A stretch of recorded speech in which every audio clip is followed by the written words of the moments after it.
নোংরা হয়ে গেছে গাড়িটা দুদিন ধরে এরকম ভাবে পড়ে থেকে থেকে।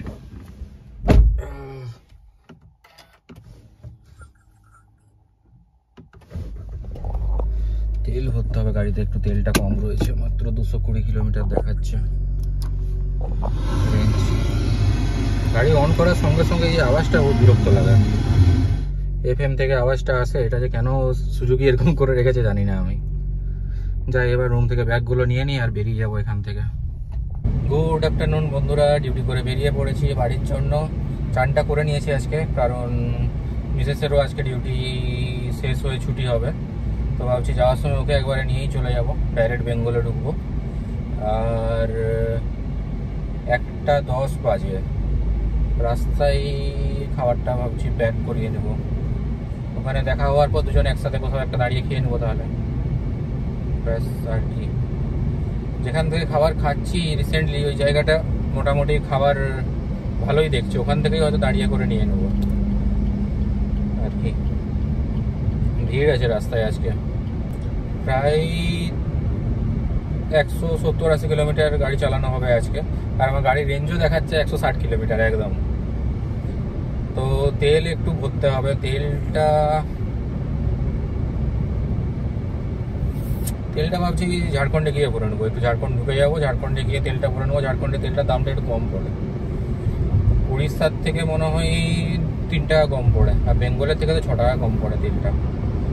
কিন্তু এগুলোর পাশাপাশি যেখানে ঢুকতেই এন্টারসে বর্ডারের পাশাপাশি এগুলো E20 পাওয়া যায় না, এগুলোই আমাকে নর্মাল পেট্রোলটাই ভরতে হবে। আর E20তে আমার যেটা মনে হয় যেটা মাইলেজ একটু বেশি দেয়, তো E20টা আমি ভরার চেষ্টা করি, কিন্তু আজকে মনে হচ্ছে হবে না,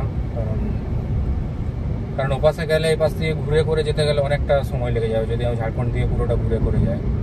তো তার জন্য এটা দিয়ে ডাইরেক্ট বেঙ্গলে ঢুকে যাবো।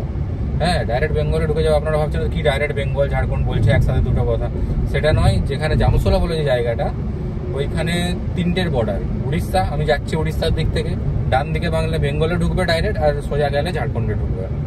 3টে বর্ডার ওখানে এক জায়গায় আছে, আপনারা যেদিকে ইচ্ছা যেতে পারেন। ঝাড়খণ্ডে পেট্রোলের দামটা কম পড়ে, কিন্তু ঝাড়খণ্ডে চলছে ভোট। আগে একটা ভিডিওতে দিয়েছিলাম, পুলিশ আটকে ছিল, চেক করেছিল, চেক করেছিল মানে কোশ্চেন এটা কোথায় যাচ্ছেন কি ব্যাপার এইসব জিজ্ঞেস করেছিল। সেম জিনিস ওখানে এখন গেলে এখনো আবার হবে, কারণ ওদের মনে হয় 20 তারিখ অবধি ইলেকশন আছে। রাস্তাটা এমনিতে খুবই ভালো, কিন্তু রাস্তাটা উঁচু নিচু, প্লেন নেই রাস্তাটা।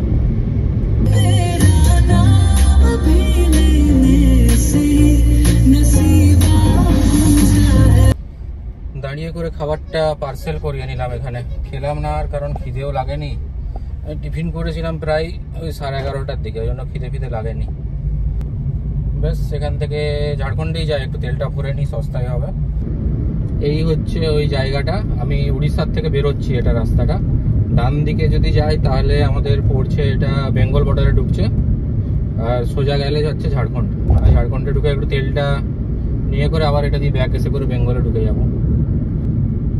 এখানে সবসময় প্রচুর ট্রাক দাঁড়িয়ে থাকে, দোকানগুলো টিফিন করে খায় দায়, এটা ওটা কেনাকাটা করে মনে হয়, বা হয়তো ট্রাকদের রিপেয়ার কিছু হয়তো হয়, রেস্ট নেয় ওরা, প্রচুর ট্রাক দাঁড়িয়ে থাকে। এইখানটা পেরোলেই সুবর্ণরেখা নদীটা, যেটা আমি একবার ব্লগ করেছিলাম, ভিডিও আছে আমার চ্যানেলে, আপনারা চাইলে দেখতে পারেন ওটা। এই হচ্ছে সামনে কাজ চলছে, ওয়ার্নিং দেওয়া আছে। এই হচ্ছে সুবর্ণরেখা নদীর উপরটা, ব্রিজটা। ঠিক আছে, পেট্রোল পাম্পের সামনে পৌঁছে গেলাম, পেট্রোল ভরে নিই আর ব্যাক করে যাবো আর কি।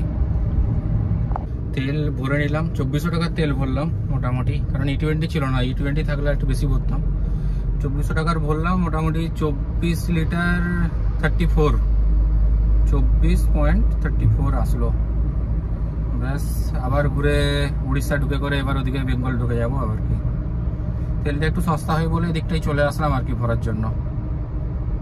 আজকে রোদ নেই, মেঘলা করে রেখেছে, বেশ ওয়েদারটা ভালো আছে।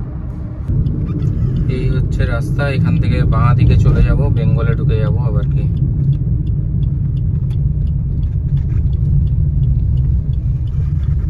মা মনসা রগড়া গোপীবল্লভপুর কোনো বাস দাঁড়িয়ে আছে এখানে। ব্যাস, এটা দিয়ে আরেকটু গেলেই বেঙ্গলের বর্ডারে এন্ট্রি করে যাব। এখন এই এরিয়াটা উড়িষ্যার মধ্যেই পড়ছে। এখনো গাড়ি মাইলেজটা 19ই আছে। আমি মনে হয় লাস্ট ভিডিও সেই 20+ মেসেজের ভিডিও করেছিলাম, ওটা মনে হয় আজ থেকে প্রায় 15 দিন 20 দিন আগের কথা। এখনো 19, এটা কখনো 19.4 ফারে অবধি হয়, তারপরে আর এগোয় না। এসি সবসময় চলতে থাকে, এমন নয় যে এসি চলে না গাড়িতে। আমি গাড়ির ভেতরে নাহলে ধুলো হয়ে যায়। সত্যি কথা হচ্ছে এসি না চালানো মানে গাড়ির ভেতরটা ধুলো হবে, তোমাকে ওটা মেনটেন করতে হবে, পরিষ্কার করতে হবে। তার জন্য আমি গাড়ির এসিটা চালিয়েই রাখি। মাঝে মাঝে রাস্তায় কাজ চলছে, রাস্তাটা চওড়া করা হচ্ছে, ধান পুরো পেকে গেছে, একদম হলুদ হয়ে এসছে।